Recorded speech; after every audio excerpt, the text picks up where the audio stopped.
Conference on ESPN. The Cincinnati Bearcats invade McGonigal Hall on North Broad Street to battle the Temple Owls. And welcome courtside with Debbie Taylor. I'm Dave Leno. Both these teams are battle-tested. Temple went down to Texas and played SMU and Houston. Meanwhile, Cincinnati faced number 1 UConn, and also a Memphis team was won 3 in a row.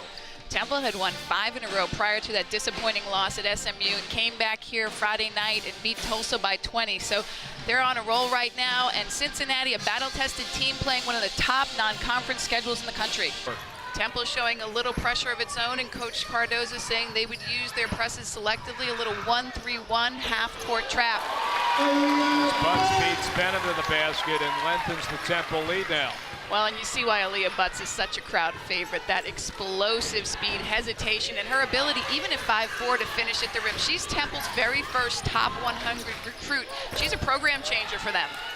Coffee, who's really a rising player for this squad.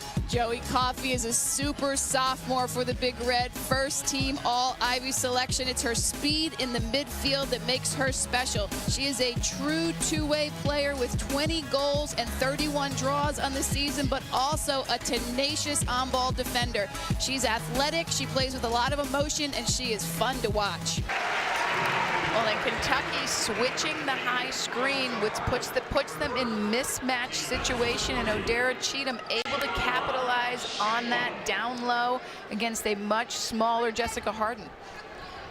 The final games, what do you expect things to play out here in this championship? Well, 2 of the top defenses in the country will take the field today. Penn already owns 3 Ivy League tournament titles, but this feisty Cornell senior-laden team excited to be out there trying to get their first Ivy League tournament title today. Nice spin move trying to get that one, but still wide again. Bad angles. You see this Princeton defense working to force everything wide, and there, on the attack, Cornell gets out of the gate. Taylor Reed, the junior, and Cornell in a little more of a man-to-man look right now, perhaps switching up their defense for the second half, but Hump, just you cannot stop her.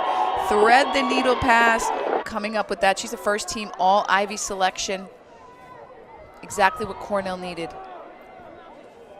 Nice cut in front. And a beautiful feed, and again, expediency, picking up the pace of the offense. Leah, you talked about it at the half. I'm Leah Scondo alongside Deb Taylor. And Deb, as we look at the matchups over the next 3 days, this particular championship, the parity in the conference, it's really up for grabs. Well, get ready for some exciting basketball. The A-10 has been so strong and competitive from top to bottom this season. Dayton needing overtime last week to defeat conference preseason favorite St. Louis to secure the number 1 seed. They are led by senior guard Kira Robinson, coming off of a team-high 16. Kira Robinson, another complete player, the emotional leader of this team, a great scorer, but also all over the floor defensively. Number 2 career at VCU in assists and number 4 in career steals. Getting ready to go, Debbie. How about some keys here for Cornell? Well, lacrosse is all about possession. Today, these teams are going to have to limit their mistakes. They don't want to allow free positions, turnovers, and create player-up opportunities. And in addition, the hustle plays are what matter. They've got to get to the ground balls, try to create second shot opportunities, and winning. Far, but it's Cooper on the other end with the answer. And that is an early great sign for the Blue Devils, just breaking through this very powerful Syracuse press with a wide open look at the basket. Beautiful press break. Both of these teams play excellent defense, but at the same time, Syracuse is going to try to push the pace. That is going to be a travel in the first turnover of the game. It's Brittany Sykes that took steps, and so Duke will take possession. Well, these teams are similar in a lot of ways. You know, both teams like to mix up their defense. You'll see them extend it, full court, three-quarter court, zone, man-to-man. They like to run, they love the transition game, and they love to shoot the 3. Greenwell. This figures to be a great one today. This is going to be a great opportunity to take an early season look at 2 of the top teams in the country, a potential Final Four matchup. This is going to be a great measuring stick for these 2 coaches and these 2 teams to see where they are now and where they need to go. The game of lacrosse always starts in the center circle, and Northwestern has one of the very best at the draw control in Alyssa Leonard as we take a look at her in our one-on-one. Alyssa Leonard currently ranks 4th all-time in NCAA history in draw controls. She's an expert. She's arguably one of the best in the country, and most recently at University of Virginia, she had 10 controls off the draw.